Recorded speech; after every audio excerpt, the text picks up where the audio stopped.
ഇന്ന് രാവിലെ ഒരു ഭൂചലനത്തിൻ്റെ വാർത്ത വന്നു. റഷ്യയുടെ കാംചാക്ക തീരത്ത് വൻ ഭൂചലനം ഉണ്ടായി എന്നാണ് വാർത്ത. അതുകൊണ്ട് തന്നെ ഈ ജപ്പാൻ റഷ്യൻ തീരങ്ങളിലൊക്കെ തന്നെ സുനാമി മുന്നറിയിപ്പ് വന്നിട്ടുണ്ട്. വലിയ റിക്ടർ സ്കെയിലിൽ ഉള്ള തീവ്രതയാണ് ഇത് രേഖപ്പെടുത്തിയത്. തീരപ്രദേശങ്ങളിൽ നിന്ന് ആളുകളെ ഒഴിപ്പിച്ചു തുടങ്ങി. അമേരിക്കൻ തീരങ്ങളിലൊക്കെ തന്നെ ജാഗ്രതാ നിർദ്ദേശം വന്നു. കൂടുതൽ വിവരങ്ങളുമായി ഇന്റർനാഷണൽ ന്യൂസ് ഡെസ്കിൽ നിന്ന് സ്മിത ഹരിദാസ് തത്സമയം ചേരുകയാണ്. Smitha, good morning again. ഏതൊക്കെ വിവരങ്ങളാണ് വന്നത്? 8.7 റിക്ടർ സ്കെയിലിൽ രേഖപ്പെടുത്തിയ ഭൂചലനമാണ്. അത് വലിയൊരു ഭൂചലനം തന്നെ ആയിരിക്കും. അതെ, വൻ ഭൂചലനം എന്ന് തന്നെ വിശേഷിപ്പിക്കേണ്ടി വരും എസ്കെൻ. കാരണം 8.7 എന്ന് പറയുമ്പോൾ നമ്മൾ കണ്ടിട്ടുള്ളതാണ് ഏറ്റവും വലിയ ഭൂകമ്പങ്ങൾ വരെ 7.1, 7.5 ആ രീതിയിൽ പോയിട്ടുള്ള സമയത്താണ് ഇവിടെ ഇപ്പോൾ റഷ്യൻ തീരത്ത് അത് ഒരുപാട് വർഷങ്ങൾക്ക് ശേഷമാണ് ഇത്തരത്തിൽ ഒരു ഭൂകമ്പം ഈ പ്രദേശത്ത് അനുഭവപ്പെടുന്നത് എന്നാണ് റിപ്പോർട്ടുകൾ വരുന്നത്. ഇതേ തുടർന്ന് പാസിഫിക് സമുദ്രത്തിൽ തീരപ്രദേശങ്ങളിലെല്ലാം തന്നെ വലിയ ജാഗ്രതാ നിർദ്ദേശമുണ്ടായിരുന്നു, മുന്നറിയിപ്പുണ്ടായിരുന്നു. അതേ തുടർന്ന് ജപ്പാനിലും റഷ്യയിലും ഇപ്പോൾ സുനാമി തിരമാലകൾ ആഞ്ഞടിച്ചു എന്ന ഏറ്റവും പുതിയ വിവരങ്ങളും എത്തുന്നുണ്ട്.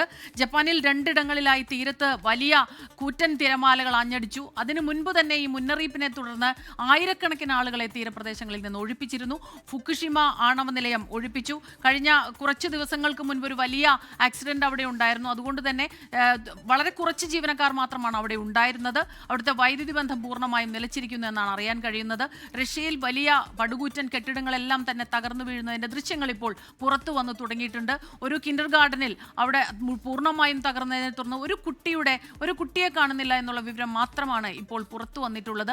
കാഷ്വാലിറ്റീസിന്റെ വിവരങ്ങളൊന്നും തന്നെ അന്താരാഷ്ട്ര മാധ്യമങ്ങൾ ഇതുവരെ റിപ്പോർട്ട് ചെയ്യാൻ തുടങ്ങിയിട്ടില്ല എന്നുള്ളതാണ്. അലാസ്കയിൽ, ഹവായിലൊക്കെ തന്നെ അമേരിക്കൻ തീരപ്രദേശങ്ങളിൽ മുന്നറിയിപ്പുകളുണ്ട്. Donald Trump stay safe, stay strong and stay safe എന്ന് അദ്ദേഹത്തിൻ്റെ ട്രൂത്ത് സോഷ്യലിൽ പങ്കുവച്ചിട്ടുണ്ട്. ഈ രീതിയിൽ അമേരിക്കയിലും ചില പ്രദേശങ്ങളിലൊക്കെ തന്നെ സുനാമി തിരമാലകൾ ആഞ്ഞടിക്കാനുള്ള സാധ്യതയുണ്ട്. ഇപ്പോൾ സുനാമി തിരമാലകൾ ആഞ്ഞടിച്ചു തുടങ്ങിയിരിക്കുന്നത് ജപ്പാനിലും റഷ്യയിലുമാണ്.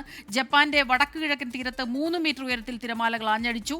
ഇത് ജപ്പാൻ കാലാവസ്ഥാ ഏജൻസി അറിയിക്കുന്നു. ഒപ്പം റഷ്യയിലെ സെവറോ കുറിൽസ്ക് മേഖലയിൽ തീരത്ത് വൻ തിരമാലകൾ ആഞ്ഞടിക്കുന്നതിന്റെ ദൃശ്യങ്ങളും പുറത്തു വന്നിട്ടുണ്ട്. അവിടെ നിന്നെല്ലാം തന്നെ ജനങ്ങളെ ഒഴിപ്പിക്കുന്ന തിരക്കിലാണ് ഇപ്പോൾ.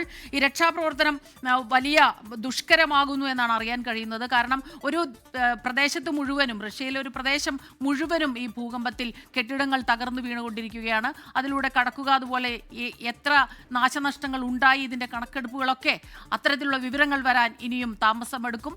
ഓരോ ദൃശ്യങ്ങൾ മാത്രമാണ് ഇപ്പോൾ വന്നു തുടങ്ങിയിട്ടുള്ളത്. അത് റഷ്യയിലെ തീരപ്രദേശങ്ങളിലുള്ള വൻ തിരമാലകളുടെ ദൃശ്യങ്ങളാണ് ഇപ്പോൾ പ്രേക്ഷകർ കാണുന്നത്.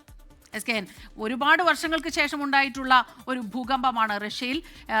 2011 ശേഷം ഇത്രയേറെ ശക്തമായൊരു ഭൂചലനം, അതായത് 8.7 റിക്ടർ സ്കെയിലിൽ രേഖപ്പെടുത്തിയ ഭൂചലനം, അത് ആദ്യമായാണ് ഉണ്ടാകുന്നതെന്ന് പ്രദേശത്തെ ഗവർണർ അറിയിക്കുന്നുണ്ട്.